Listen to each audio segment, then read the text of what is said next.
नमस्कार दोस्तों, आप सभी लोगों का बहुत बहुत स्वागत है आप सभी के अपने YouTube चैनल स्टूडेंट इलाइट में।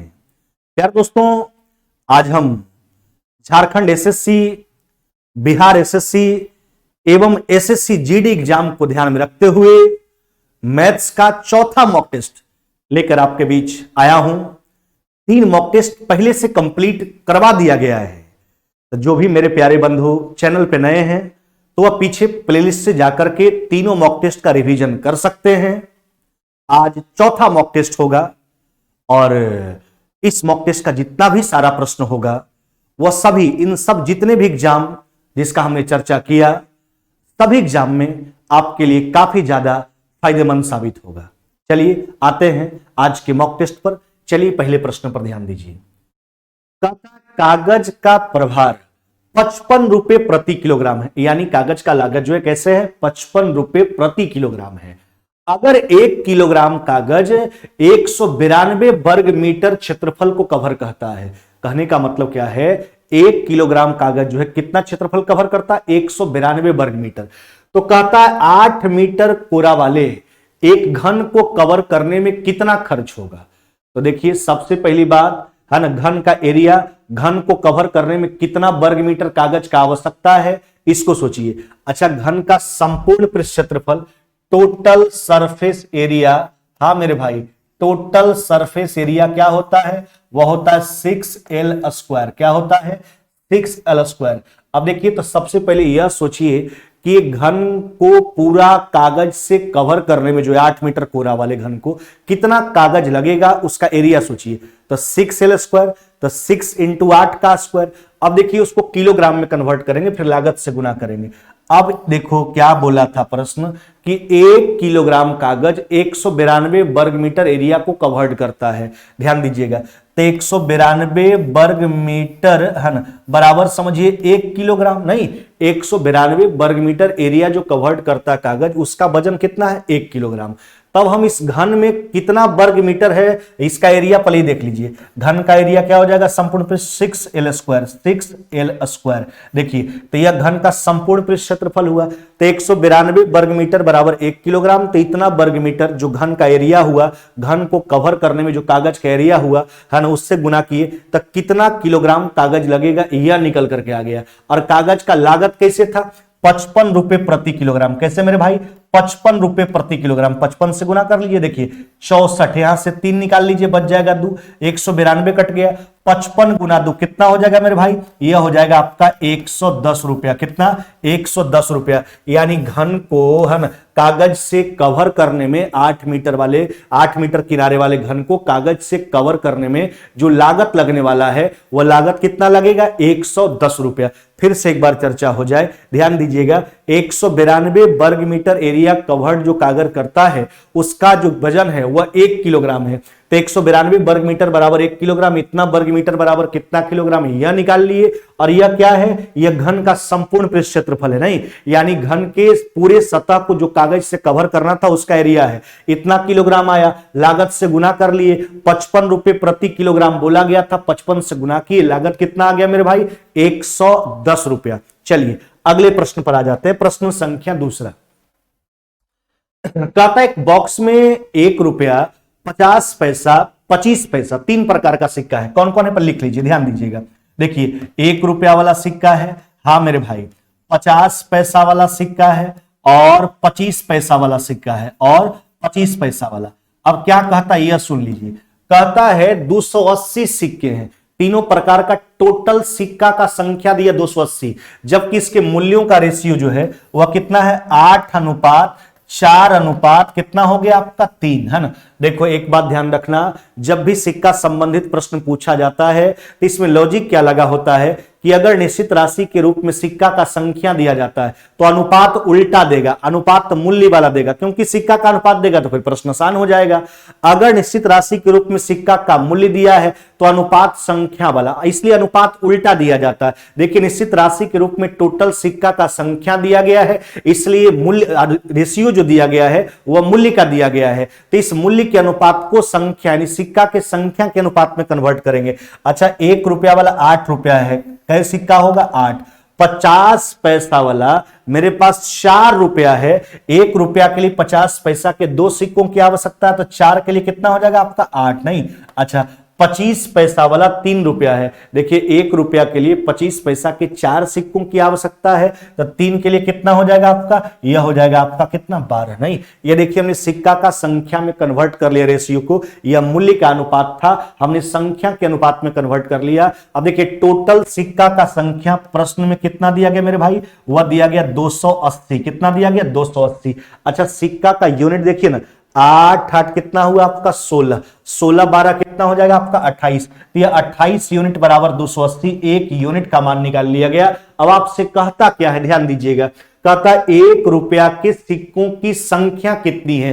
देखिए यह तो मूल्य का अनुपात है, यह संख्या का अनुपात है, नहीं 1 रुपया के सिक्कों का संख्या, तो 1 रुपया के सिक्का का संख्या कितना यूनिट था आपका 8, तो 8 यूनिट का मान निकाल लीजिए, यह कट गया 10 बार में, है ना, आपका रिजल्ट कितना हो जाएगा मेरे भाई 80, है ना, कितना हो जाएगा 80, चलिए 80 हो जाएगा ऑप्शन नंबर डी मेरे भाई, है ना, यानी 1 रुपया के सिक्कों का जो संख्या है वह संख्या कितना हो जाएगा आपका 80। बस कुछ नहीं करना है, जो बात आपको बोला गया उन बातों पर ख्याल कीजिए कि अगर निश्चित राशि के रूप में सिक्का का संख्या दिया जाएगा तो रेशियो उल्टा मूल्य का दिया जाएगा, मूल्य को संख्या में कन्वर्ट कर लीजिए, वही काम हमने यहां किया, और फिर संख्या से कंपेयर करके जिसका मान पूछा गया उसके यूनिट मान से गुना करके उसके वास्तविक मान को प्राप्त कर लिया जाएगा।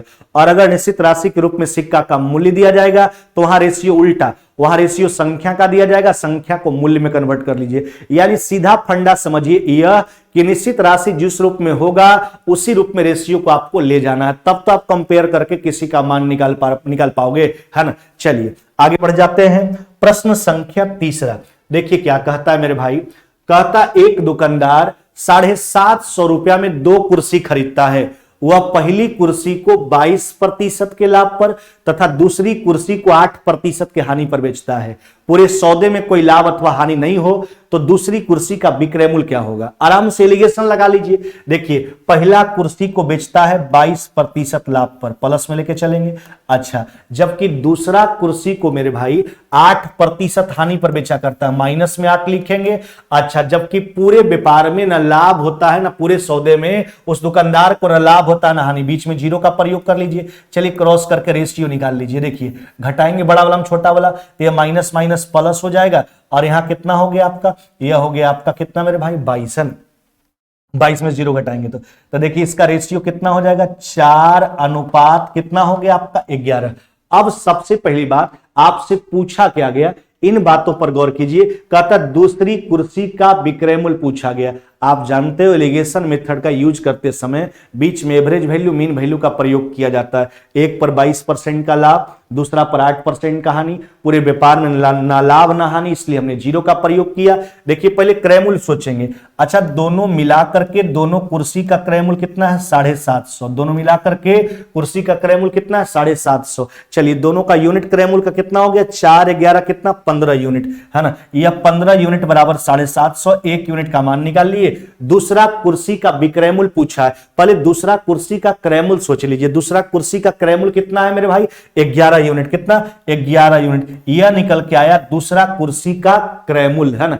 अब आपको क्या चाहिए, यहां तक उत्तर नहीं, आपसे क्रय मूल्य नहीं, दूसरा कुर्सी का विक्रय मूल्य पूछा गया। जब क्रय मूल्य निकल करके आ गया दूसरा का, तो प्रश्न कहता था कि दूसरा कुर्सी को 8% हानि पर बेचा गया, तो 8% हानि का फ्रैक्शन इस्तेमाल कर लीजिए। 8% हानि पर बेचा गया यानी 92 बटा कितना मेरे भाई 100। चलिए कैलकुलेट कर लेते हैं, ध्यान दीजिएगा। देखिए 150 से काट लीजिए, कट जाएगा 5 बार में, है ना। 5 से काट लीजिए कितना बार में 2 बार में, 2 से 92 को काट लीजिए कितना बार में 46 बार में।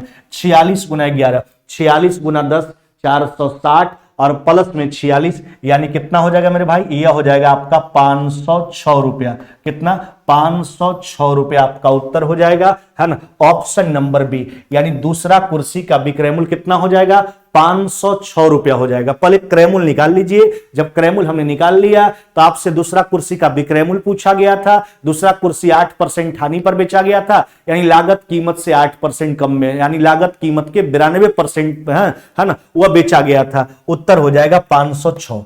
आगे आ जाइए, प्रश्न संख्या 4। एक सम पिरामिड, राइट पिरामिड का बात किया गया है, जिसका आधार जो है ना, एक 8 सेंटीमीटर वाला समबाहु त्रिकोण है, नहीं? अच्छा, जिसकी ऊंचाई जो है 24√3 सेंटीमीटर है।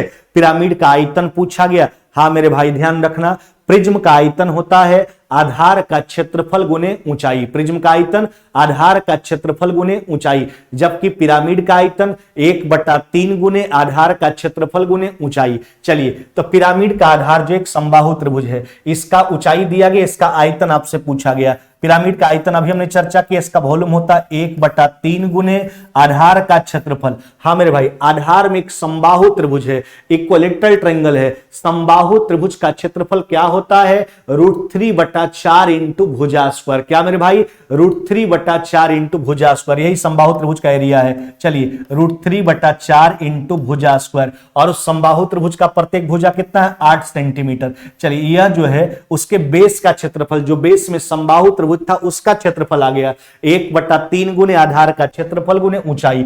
और इस पिरामिड का ऊंचाई कितना है आपका? 24√3। कितना मेरे भाई?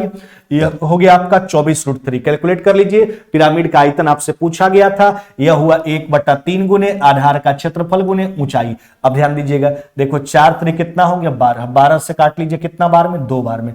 अब देखो ना, √3 कितना हुआ? 3, और 3 गुना 2 कितना हुआ? 6, और 64 गुना 6 यानी हो जाएगा आपका 384। कितना मेरे भाई? यह हो जाएगा आपका 384, है ना? सेंटीमीटर में है तो सेंटीमीटर क्यूब, यही तो पिरामिड का आयतन है, 384 सेंटीमीटर क्यूब मेरे भाई, है ना? 384 centimetre cube. Option number A, prism का आयतन आधार का क्षेत्रफल गुने ऊंचाई, जबकि पिरामिड का आयतन, है ना, 1/3 गुने आधार का क्षेत्रफल गुने ऊंचाई। चलिए आगे बढ़ जाते हैं प्रश्न संख्या 5 पर। देखिए 5 क्या कहता है? कहता एक दुकानदार अपने ग्राहकों को 10% छूट देता है, फिर भी 20% का लाभ कमाता है। यानी दुकानदार जो है 10% का ग्राहक को डिस्काउंट भी देता है, 20% का लाभ भी कमाता है। उस वस्तु का अंकित मूल्य कितना होगा? यानी वस्तु का मार्केट प्राइस पूछा। यदि दुकानदार का जो लागत कीमत है वह 450 रुपया है। देखिए ध्यान दीजिएगा, आराम से समझिए बात को। हम ही दुकानदार हैं, 450 में एक वस्तु खरीदे हैं। अब जो हम अपना वस्तु पर लेवल लगाना चाहते हैं, कीमत का जो लेवल लगाना चाहते हैं, यानी कीमत जो अंकित करना चाहते हैं, जिसको अंकित कीमत कहा जाता है, मार्क्ड प्राइस कहा जाता है, वह कीमत ऐसा लगाना चाहते हैं कि जिस पर हमको 20% का डिस्काउंट हो जाए और ग्राहक को 10% का 20% का प्रॉफिट हो जाए और ग्राहक को 10% का डिस्काउंट भी दे पाए।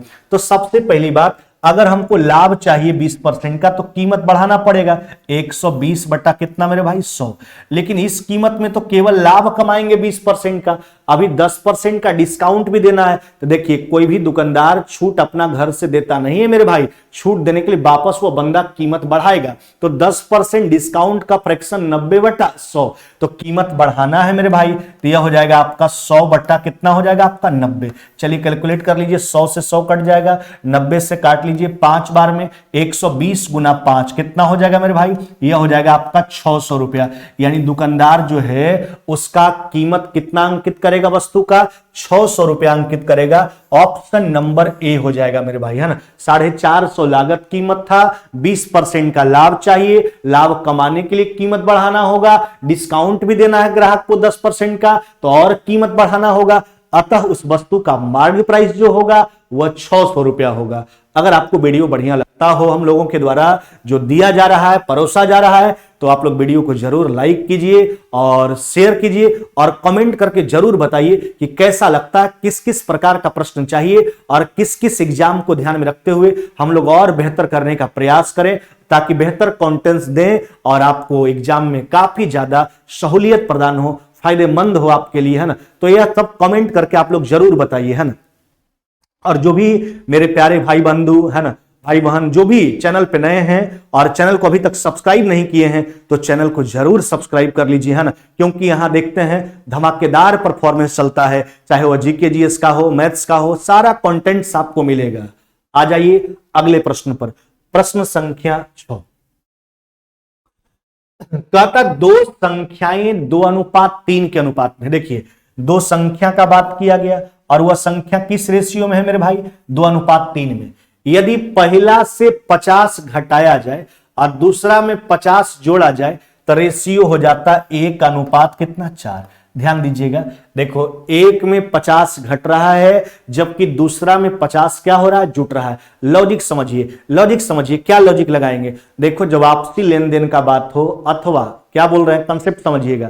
जब आपसी लेन देन का बात हो अथवा एक में जितना घटाया जाए दूसरा में उतना जोड़ दिया जाए अथवा एक ही राशि को अलग अलग अनुपात में बांटा जाए, इन तीनों परिस्थितियों में आपसी लेन देन में दूसरा कंडीशन क्या बोले, एक में जितना घटे दूसरा में उतना बढ़े, तीसरा क्या बोले है ना, जब एक ही राशि को अलग अलग अनुपात में बांटा जाए, इन तीनों परिस्थितियों में जोगफल को बराबर किया जाता है। चलिए बराबर कर लीजिए ना, तब 3 2 5 ऊपर हुआ, नीचे 4 1 5, बराबर करने की कुछ भी आवश्यकता नहीं है, बराबर है प्रश्न से।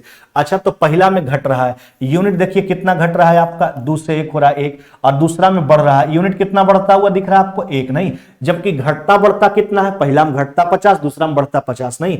चलिए तो यह 50 का घटता बढ़ता है ना, जो 1 यूनिट का मान है, आपसे कहता है मूल संख्याओं का योग पूछा, 2 3 5 यूनिट, यही तो योग है मेरे भाई, 50 गुना 5 यानी मूल संख्याओं का योग कितना है 250। जोगफल तो बाद में भी बराबर होगा, क्यों बराबर हो, क्योंकि एक में जितना घट रहा है दूसरा में उतना बढ़ रहा है। हाँ संख्या का मान घटेगा बढ़ेगा जरूर, लेकिन जोगफल में कोई फर्क नहीं पड़ेगा है ना, तो 250 हो जाएगा। मूल संख्याओं का योग कितना हो जाएगा 250 है ना, मूल संख्या ऊपर भले आपको है लेकिन जोगफल ऊपर से निकालिए चाहे नीचे से निकालिए, दोनों स्थिति में जोगफल बराबर हो, क्योंकि एक में जितना घट रहा है दूसरा में उतना बढ़ जा रहा है। चलिए 250।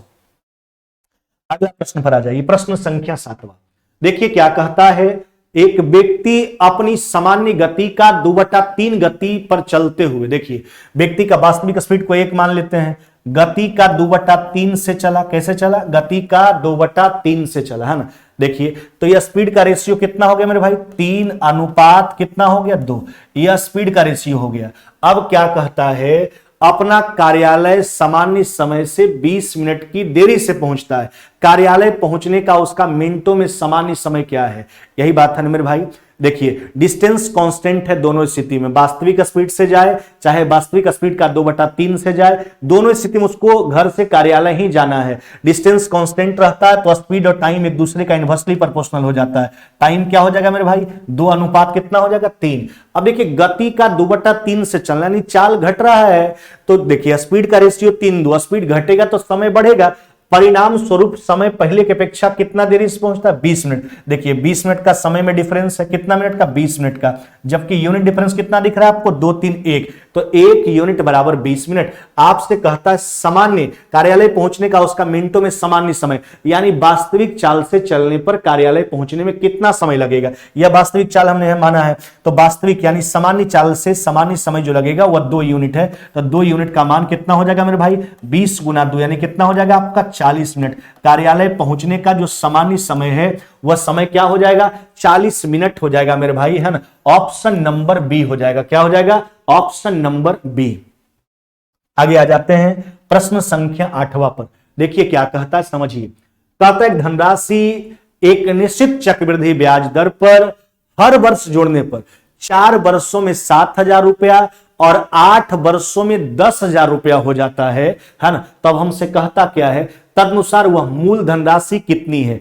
ध्यान देना मेरे भाई, अगर चक्रवृद्धि ब्याज का बात हो और अगर आपको 2 मिश्र धन दिया गया हो और समय दुगना का स्थिति, जैसे एक बार 1 साल का चर्चा करें, एक बार 2 साल का, एक बार 2 साल का, एक बार 4 साल का, एक बार 3 साल का, एक बार 6 साल का, एक बार आपका अगर 4 साल का, एक बार 8 साल का, एक बार 5 साल का, एक बार 10 साल का, यानी यह समझिए कि अगर दूसरे स्थिति का समय पहले समय से दुगना है, जैसे एक बार 4 साल का चर्चा किया, एक बार 8 साल का, तो बस कुछ नहीं सिंपल सा याद रखना है मेरे भाई, प्रिंसिपल अगर आपको निकालना है तो पहला मिश्रधन का a1 स्क्वायर अब बटा a2, पहला मिश्रधन का होल स्क्वायर बटा दूसरा मिश्रधन, नहीं बस ऐसा कब यूज करेंगे जब समय एक समय दूसरे समय का दुगना हो, जैसे एक बार 1 साल, एक बार 2 साल, एक बार 2 साल, एक बार 4 साल, एक बार 3 साल, एक बार 6 साल, एक बार 4 साल, एक बार 8 साल, एक बार 5 साल, एक बार 10 साल। इस स्थिति में प्रिंसिपल बराबर a1 स्क्वायर बाई a2 लगा दीजिए।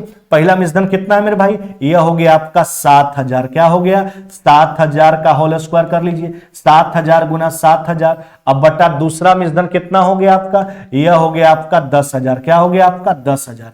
अब देखिए कैलकुलेट कर लीजिए, देखिए 3 शून्य 1 शून्य यानी 4 शून्य काट करके हटा लीजिए, यानी 4900 हो जाएगा। कितना मेरे भाई, है ना, 4900 हो जाएगा। 4900 रुपये आपका प्रिंसिपल हो जाएगा। यही पूछा गया था मेरे भाई, ऑप्शन नंबर बी हो जाएगा, है ना, ऑप्शन नंबर बी।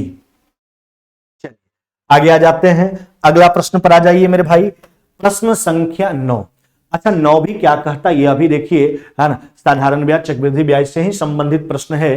क्या कहा गया सुन लीजिए, कहता 10% वार्षिक दर से 3 वर्षों के लिए एक निश्चित राशि पर साधारण ब्याज। अच्छा देखिए 10% के हिसाब से 3 साल का साधारण ब्याज, साधारण ब्याज तो मेरे भाई हर साल का बराबर होता है, तो यह कै परसेंट हो गया आपका, 10 तरीके कितना, 30% साधारण ब्याज। कहता है ना, एक निश्चित राशि पर साधारण ब्याज 10% दर से जो है, कहता 10% वार्षिक दर के दर से जो है 3 वर्षों के लिए एक निश्चित राशि पर साधारण ब्याज 10% वार्षिक दर से, ध्यान दीजिएगा 10% वार्षिक दर से 2 वर्षों के लिए 6000 रुपया की राशि पर चक्रवृद्धि ब्याज से क्या है, आधा है। अब ध्यान दीजिएगा वही रेट है, तो कहता है पहला स्थिति का साधारण ब्याज जो है दूसरा स्थिति के चक्रवृद्धि ब्याज से आधा है, लेकिन साधारण ब्याज जो चर्चा किया गया वो 3 साल का, जबकि चक्रवृद्धि ब्याज जो चर्चा किया गया 2 साल का।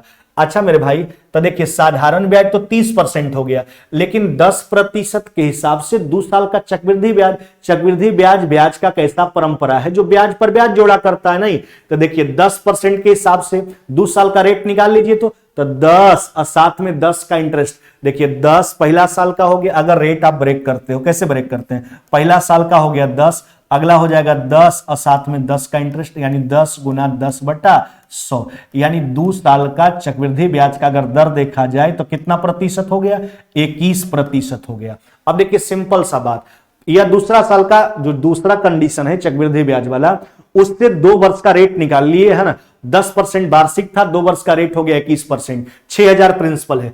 अब पहला स्थिति में जो साधारण ब्याज है दूसरा स्थिति के चक्रवृद्धि ब्याज से आधा।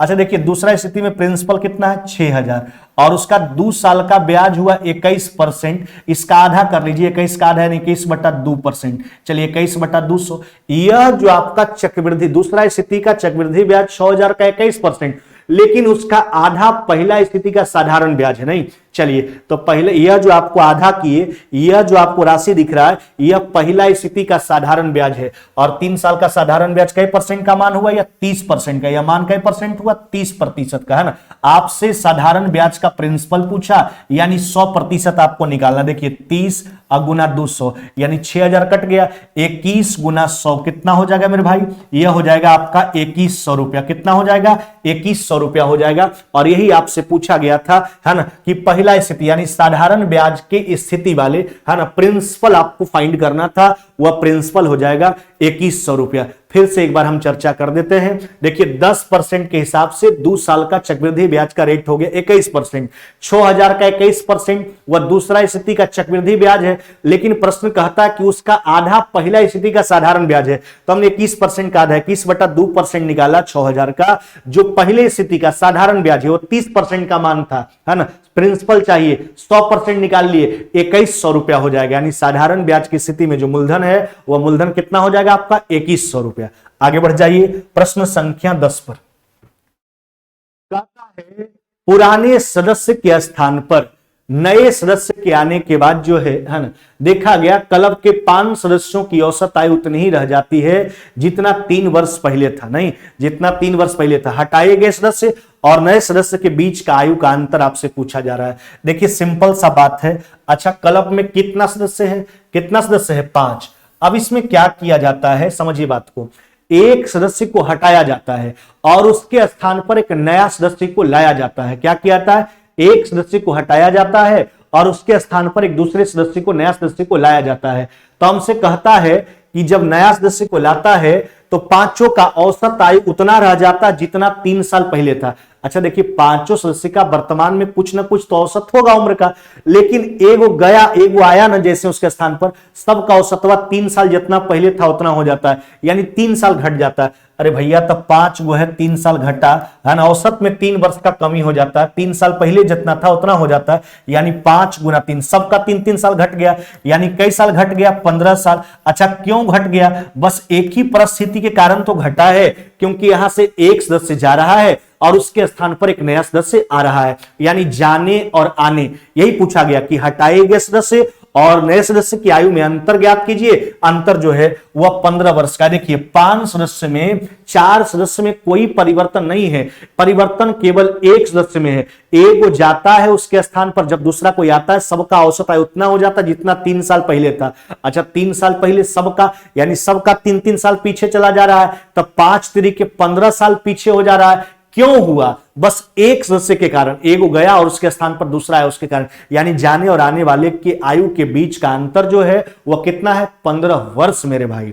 आगे बढ़ जाइए, प्रश्न संख्या 11 पढ़िए क्या कहता है। एक रेलगाड़ी जो है 35 मीटर प्रति सेकंड की गति से जो है 960 मीटर लंबी एक सुरंग को 40 सेकंड में पार कर जाती है। रेलगाड़ी का लंबाई पूछा जा रहा है। हाँ मेरे भाई, हम आपके साथ कई बार चर्चा किए हैं, अगर रेलगाड़ी किसी ऐसी वस्तु को पार करती इसमें लंबाई हो, जैसे प्लेटफॉर्म, पुल, गुफा, सुरंग या रुकी हुई ट्रेन, इन सब स्थिति में जो दूरी होता है वह होता है रेलगाड़ी का लंबाई प्लस में जिसको पार करेगा उसकी लंबाई। देखिए रेलगाड़ी का स्पीड जो है वह 35 मीटर प्रति सेकंड है और गुफा को, सुरंग को पार कितना देरी में करता है? 40 सेकंड में। देखिए दूरी निकाल लिए, स्पीड मीटर प्रति सेकंड में था ही, समय सेकंड में था ही, तो यह जो दूरी निकल के आएगा सुरंग की स्थिति में जो दूरी आता है आएगा उसमें रेलगाड़ी का भी लंबाई होगा, सुरंग का भी लंबाई होगा। तो इसमें सुरंग का लंबाई घटा लीजिए। सुरंग का लंबाई कितना मेरे भाई? 960। अब देखो ना 35 गुना 4, 140 पर एक शून्य लगा लीजिए, 1400 में 960 घटा लीजिए, कितना बच जाएगा मेरे भाई? यह बचेगा आपके पास 440 मीटर। क्या बचेगा? 440 मीटर। ऑप्शन नंबर बी हो जाएगा मेरे भाई। क्या हो जाएगा? 440 मीटर। आपसे यही पूछा गया था, रेलगाड़ी का लंबाई बताइए। हमने बोला सुरंग को पार करने की स्थिति में जो दूरी होगा वह रेलगाड़ी का लंबाई प्लस में सुरंग का लंबाई, इसमें दोनों का लंबाई है, दोनों में से एक का घटाई अगला का लंबाई आपको फाइंड हो जाएगा। आगे बढ़ जाते हैं प्रश्न संख्या 12 की ओर। चलिए देखिए क्या कहता है। एक व्यक्ति जो है 6 किलोमीटर प्रति घंटा की गति से स्थिर पानी में है ना नाव चला सकता है। यदि धारा की गति 2 किलोमीटर प्रति घंटा हो तो धारा के विरुद्ध जाने में एक खास दूरी तथा धारा के साथ जाने की तुलना में 3 घंटा अधिक लगता है। देखिए अच्छा धारा के साथ, धारा के विरुद्ध जाता है तो धारा के विरुद्ध जाएगा, चाल घटेगा, व्यक्ति का चाल माइनस में धारा का चाल, तो धारा के विरुद्ध की स्थिति में स्पीड क्या होगा? 4।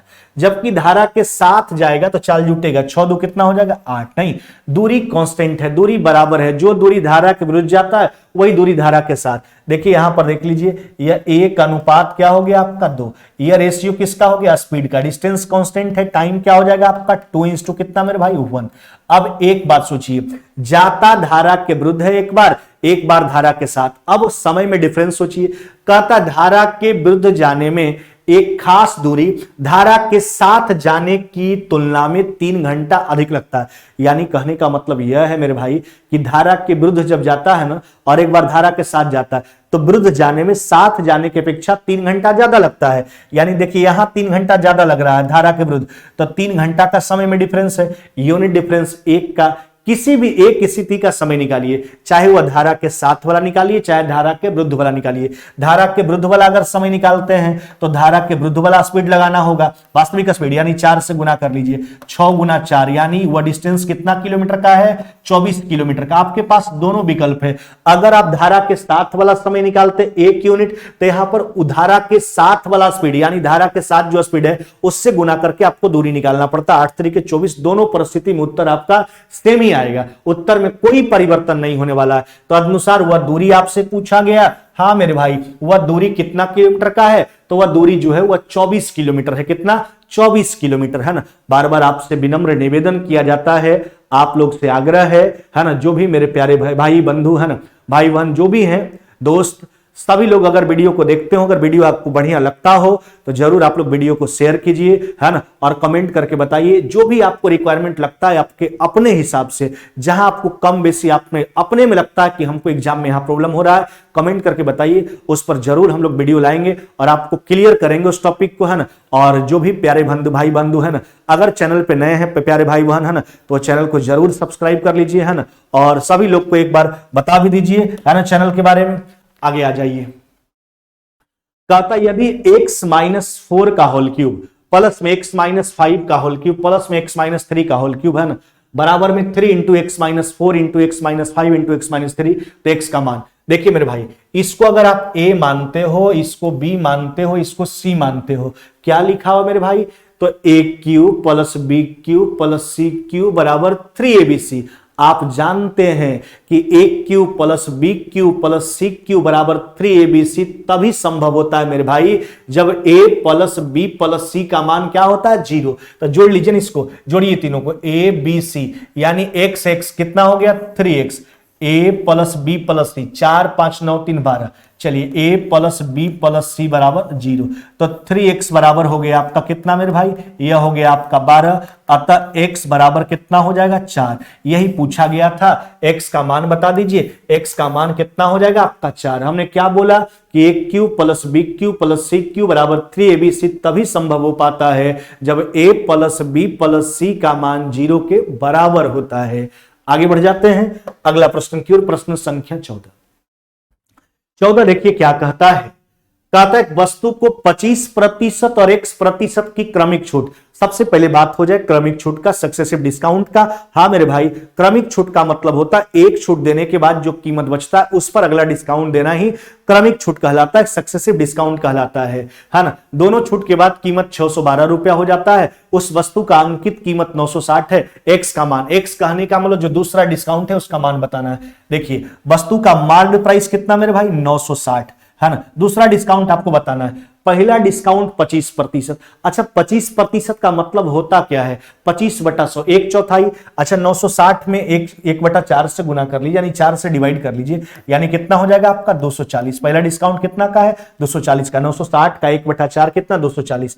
अब कीमत कितना बच गया, अब बच गया 700 कितना 20। अब देखिए अगला डिस्काउंट आपसे पूछा जा रहा है जिसके बाद इस वस्तु को बेचा कितना में जाता है 612 में। तो आप देखिए अगला डिस्काउंट कितना का देना होगा 108 का, तो 108 का डिस्काउंट देना है। कहां से देना है 720 से नहीं, तो 108 जो है 720 का कितना प्रतिशत है निकाल लीजिए। चलिए 36 से कट जाएगा 2 बार में, यह कट गया 3 बार में मेरे भाई, 2 से 5 बार में काट लीजिए, 3 गुना 5 यानी कितना हो जाएगा आपका 15%। यानी जो दूसरा डिस्काउंट है जो x के रूप में प्रश्न में इंगित किया गया था उस x का मान कितना हो जाएगा 15%। ऑप्शन नंबर ए, यही x का मान आपसे पूछा गया था जो दूसरा डिस्काउंट था, अतः x का मान हो जाएगा 15%। तो सक्सेसिव डिस्काउंट आप समझ गए होंगे, है ना, कि सक्सेसिव डिस्काउंट का मतलब होता है एक डिस्काउंट देने के बाद जो कीमत बचता हो उस पर अगला डिस्काउंट देना ही सक्सेसिव डिस्काउंट कहलाता है, क्रमिक छूट कहलाता है।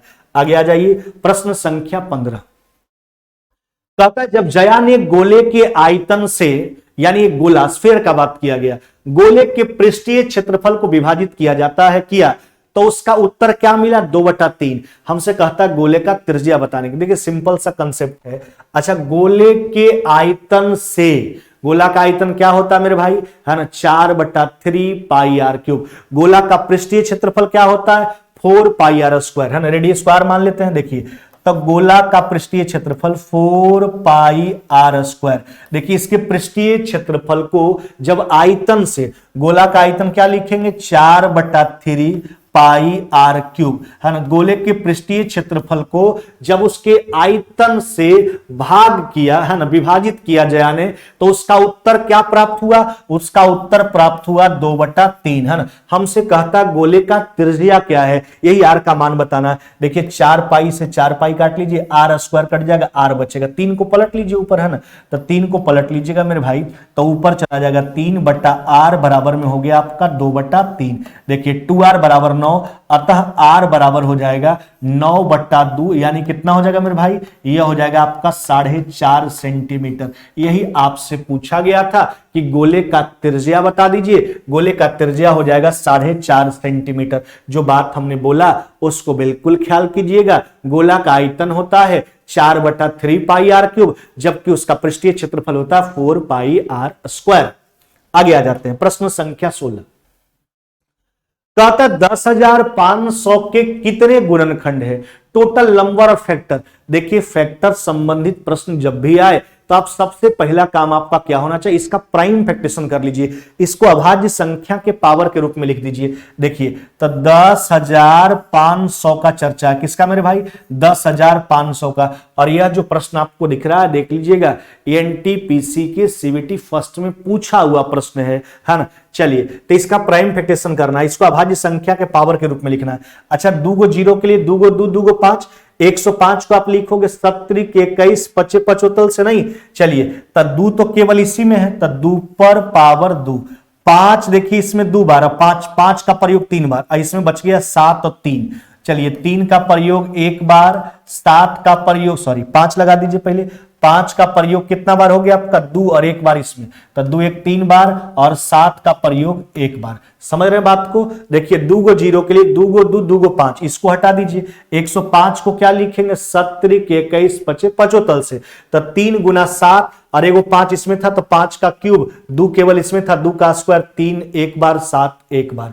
आपको टोटल नंबर ऑफ फैक्टर चाहिए, तो देखिए सबका निकाल लीजिए। 2 पर पावर 2 का कितना फैक्टर, आप खुद सोच के देखिए ना भाई, है ना। देखो 2 पर पावर 2 का फैक्टर होगा 2 पर पावर 0, 2 पर पावर 1, 2 पर पावर 2। यानी हम करते क्या है, हर एक जो भी पावर है उसमें 1 बढ़ा के गुना कर लेते हैं। अब पूछिए 1 क्यों बढ़ा रहे हैं सर आप, तो 1 बढ़ाने का कारण है मेरा भाई, है ना, क्योंकि 1 जो है वह यूनिवर्सल फैक्टर है। क्या है, 1 यूनिवर्सल फैक्टर है। 1 जो है सारी संख्या को पूर्णतः विभक्त करता है। तो इसका अगर फैक्टर आप खुद सोच के देखिए तो ये हो जाएगा 2 पर पावर 0, 2 पर पावर 1 और 2 पर पावर कितना मेरे भाई 2।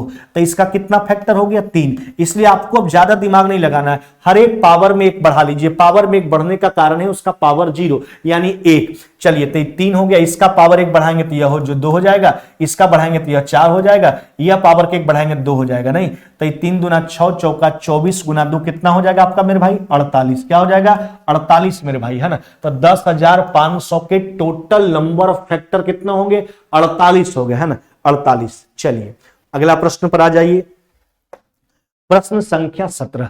अच्छा 17 क्या कहता है थोड़ा सुन लीजिए। कहता ए एक कार्य को 12 दिनों में पूरा करता है। हाँ मेरे भाई, अच्छा ए जो है एक काम को कितना दिन में पूरा करता है 12 दिन में। कहता जब वह 3 दिन तक कार्य कर लेता है अच्छा 3 दिन तक काम करवाइए तो कितना काम करेगा 3/12, तो बचा काम कितना 1 में से घटा लीजिए, यानी 1/4 काम कंप्लीट हो गया, बचा काम कितना 3/4। कहता जब वह 3 दिन तक काम कर लेता है तो बी उसके साथ शामिल हो जाता है और तदनुसार दोनों मिलकर हुआ कार्य अगले 3 दिन में। यानी कहने का मतलब शेष काम को ए और बी दोनों मिलकर करता है। कई दिन में करता है 3 दिन में। अच्छा ए और बी 3 दिन में कितना काम करता है 3/4। तो ए और बी पूरे काम को अगर करे तो क्या समय लेगा, तो ज्यादा समय लेगा, 4/3 से गुना कर लीजिए। ए और बी का पर्सनल टाइम आ गया 4। यहां से देखिए पूरा कार्य जो कर लीजिए, एलसीएम कितना हो गया 12। एफिशिएंसी सोचिए, एक दिन का कार्य कितना हो गया 12 दिन में, 12 एक दिन में कितना 1, दोनों मिलकर 4 दिन में, 12 एक दिन में कितना करेगा 3। अब हमसे क्या कहता है, कहता बी अकेले उस काम को कितना दिन में पूरा करेगा। तो क्या करेंगे मेरे भाई, तो पूरे कार्य में बी के एफिशिएंसी से डिवाइड करेंगे, बी के एक दिन के काम से डिवाइड करेंगे। अब बी के एक दिन का काम निकालोगे कैसे, तब दोनों के एक दिन का काम 3, उसमें ए वाला घटा लीजिए, 3 में से गया कितना 2, यानी बी के एक दिन का काम 2 यूनिट हुआ। अतः बी अकेले इस कार्य को कितने दिनों में पूरा कर लेगा, तो 6 दिनों में पूरा कर लेगा। कितना दिन में मेरे भाई 6 दिन में, है ना। ऑप्शन देख लीजिए, ऑप्शन नंबर ए आपका राइट आंसर है। चलिए आपको वीडियो देखते हुए तो मजा तो आता ही होगा, है ना। वीडियो को आप लोग जरूर शेयर कीजिए, है ना, बिल्कुल सभी भाई बंधु तक शेयर कीजिए, है ना। सभी लोग को अगर है ना बढ़िया लगता तो लाइक भी कर दीजिए, और जो लोग चैनल पे नए हैं चैनल को सब्सक्राइब भी कर लीजिए। आगे आ जाते हैं। कहता है चीनी के मूल्य में 24% का वृद्धि हो जाता है। कितना प्रतिशत का? 24% का। और कोई व्यक्ति अपने खर्च में केवल 18% का, है ना, वृद्धि करना चाहता है तो उसे खपत में कितनी कमी करना हो? देखिए एक बात समझिए, मान लेते हैं चीनी का कीमत पहले था 100 रुपए प्रति किलोग्राम। कितना था? 100 रुपए प्रति किलोग्राम। अपने ऊपर लेके देखते हैं, और हम 1 किलो चीनी का खपत किया करते थे तो हमको 100 रुपए लगा करता था। कीमत बढ़ गया 24%, तो जितना हमको लगता था 1 किलो जो हम खपत करते थे, जिसका कीमत हमने 100 रुपया माना, अब उसका कीमत कितना हो गया? 124 रुपया बढ़ करके। यानी अगर हमको अब खपत करना है 1 किलो तो 124 रुपया लगेगा, लेकिन हमने खर्च जो 100 रुपया किया करता था केवल 18% बढ़ाए हैं। आप सोचिए, सामान वर्तमान में 124 का है और खर्च हम 118 ही कर रहे हैं, तो खपत में कमी करना होगा। यानी 124 से आना है कहां? 118 पर। कमी कितना का करना होगा? 6 का। कहां से मेरे भाई? 124 से। यानी 6 जो है 124 का कितना प्रतिशत है? देखिए यह हो गया 25, 4 से काट लीजिए, यह 3 31 बार में कट जाएगा। यानी यह हो जाएगा आपका कितना? 150 और बट्टा कितना मेरे भाई? 31। अब देखिए ना, 31 यानी 5 से थोड़ा सा कम वाला ऑप्शन उठा लेंगे, है ना। 5 से कम वाला, थोड़ा सा कम वाला ऑप्शन कौन है? Option number B. नहीं मेरे भाई, 5 से, क्योंकि 31 गुना 5 तो 155 हो जाएगा। यानी 4.8% का कमी करना होगा खपत में। क्या करना होगा? कमी करना होगा 4.8% का, है ना। ऑप्शन नंबर बी मेरे भाई, है ना। आगे आ जाइए, अगला प्रश्न पर आ जाइए। प्रश्न संख्या 19 देखो क्या कहता है। चीनी की कीमत में 10% कमी हो जाने पर एक व्यक्ति 270 रुपया में 1 किलोग्राम चीनी ज्यादा खरीदा। चीनी का मूल कीमत पूछा जा रहा है। अपने ऊपर सोच लेते हैं। देखो 270 रुपया लेके हम कंटिन्यू मार्केट जाया करते थे, उसके बदले हमको चीनी का कुछ ना कुछ मात्रा दिया जाता था। लेकिन जब एक दिन गए तो दुकानदार बोला कि आज कीमत जो है ना, घट गया है 10%, इसलिए आपको जितना चीनी मिलता था उससे 1 किलो चीनी आज ज्यादा मिल जाएगा। अरे मेरे भाई, आज 1 किलो चीनी हमको वही पैसा में ज्यादा मिल रहा है, उसका कारण क्या है? कीमत में 10% का कमी होना। यानी सीधा बात समझिए, 270 का जो 10% है ना, वह वर्तमान में 1 किलो का कीमत है। वर्तमान में 1 किलो का कीमत है। यह चीनी का वर्तमान कीमत हो गया, यानी घटा हुआ कीमत हो गया। मूल कीमत पूछा तो कीमत में 10% का वर्तमान में कमी हुआ है। अगर वर्तमान में किसी चीज का कीमत घटा है तो पहले कीमत ज्यादा ना होगा। आपसे पहले का कीमत पूछा तो उल्टा गुना कर लीजिए, यानी 100 बट्टा कितना मेरे भाई? 90। चलिए कैलकुलेट कर लीजिए, यहां से काट लीजिए, 90 से कट जाएगा 3 बार में, यानी 3 गुना 10 कितना हो जाएगा आपका? 30 रुपए प्रति किलोग्राम। यह चीनी का मूल कीमत यानी प्रारंभिक कीमत, पहले वाला कीमत था, ऑप्शन नंबर बी। तो जब भी आपसे मूल कीमत पूछे, प्रारंभिक कीमत पूछे, तो पहले वर्तमान कीमत सोच लीजिए, उसके बाद उल्टा सोचिए। अगर किसी चीज का वर्तमान में कीमत बढ़ा है तो समझिए पहले कम होगा, अगर वर्तमान में किसी चीज का कीमत घटा है तो पहले समझिए ज्यादा होगा। 30 रुपए प्रति किलोग्राम। और यह आज के मॉक टेस्ट का यानी आज के सेशन का यह आखिरी प्रश्न है। कहता ए बी सी की दक्षताओं का अनुपात 2:5:3 है। हम बार बार बोलते हैं मेरे भाई, दक्षता इफिशियंसी क्या होता है? इफिशियंसी जो होता है वह किसी भी व्यक्ति के द्वारा एक दिन में किया गया कार्य होता है। वे तीनों एक कार्य को एक साथ मिलकर 9 दिन में पूरा करते हैं। चलिए तीनों के एक दिन का काम के देख लीजिए, 2 5 7 और 3 कितना? 10। कितना हो गया मेरे भाई? तीनों के एक दिन का काम 10 कितना दिन में कंप्लीट करता है? 9 दिन में। यह पूरा काम हमने लिख दिया। अब क्या कहता है? कहता सी अकेले उस कार्य का 40%। देखिए इस कार्य का 40%, यही पूरा कार्य था, यह इसका 40%, यह सी कितना दिन में कंप्लीट करेगा? तो अरे भैया, तो सी से कितना दिन में कंप्लीट करेगा? तो सी की इफिशियंसी से डिवाइड कीजिए, सी के एक दिन के कार्य से डिवाइड कीजिए। सी के दिन का कार्य कितना हो गया आपका? 3। नहीं, चलिए देखिए 2 शून्य उड़ा दीजिए, कट गया आपका, है ना। 3 बार में काट लीजिए, 4 गुना 3 यानी कितना हो जाएगा आपका? 12 दिन। यानी सी जो है इस संपूर्ण कार्य का 40% काम जो है कितना दिन में कंप्लीट करेगा? तो 12 दिन में कंप्लीट करेगा। इफिशियंसी क्या होता है? किसी भी व्यक्ति के द्वारा एक दिन में किया गया कार्य हुआ करता है ना। चलिए आज का सेशन पूरा का पूरा हमने कंप्लीट करवा दिया। अगर आपको वीडियो बढ़िया लगा हो तो जरूर आप लोग वीडियो को लाइक कीजिए और शेयर कीजिए और कमेंट करके बताइए कि वीडियो कैसा लगा और आपको किस किस टॉपिक पर वीडियो चाहिए, है ना। चाहे वो जीके जीएस हो, चाहे वो मैथ्स हो, चाहे वो रीजनिंग हो, हर चीज पर, हर बेहतर कंटेंट्स आपको परोसा जाएगा, है ना। लेकिन आपको कमेंट करके बताना है। और एक बार फिर आपसे बोलना चाहते हैं, जो भी मेरे प्यारे भाई बहन, है ना, भाई बंधु, है ना, अगर चैनल पे नए हैं, चैनल को अभी तक सब्सक्राइब नहीं किए तो सब्सक्राइब भी कर लीजिए और साथ में बेल आइकन को भी दबा लीजिए, ताकि जब भी हम लोग बेहतर कंटेंट्स लेकर आए तो सबसे पहले नोटिफिकेशन आपके पास पहुंच जाए। चलिए आज के लिए इतना ही, फिर मुलाकात होगी नेक्स्ट वीडियो में, तब तक लेते हैं विदा। जय हिंद, जय भारत।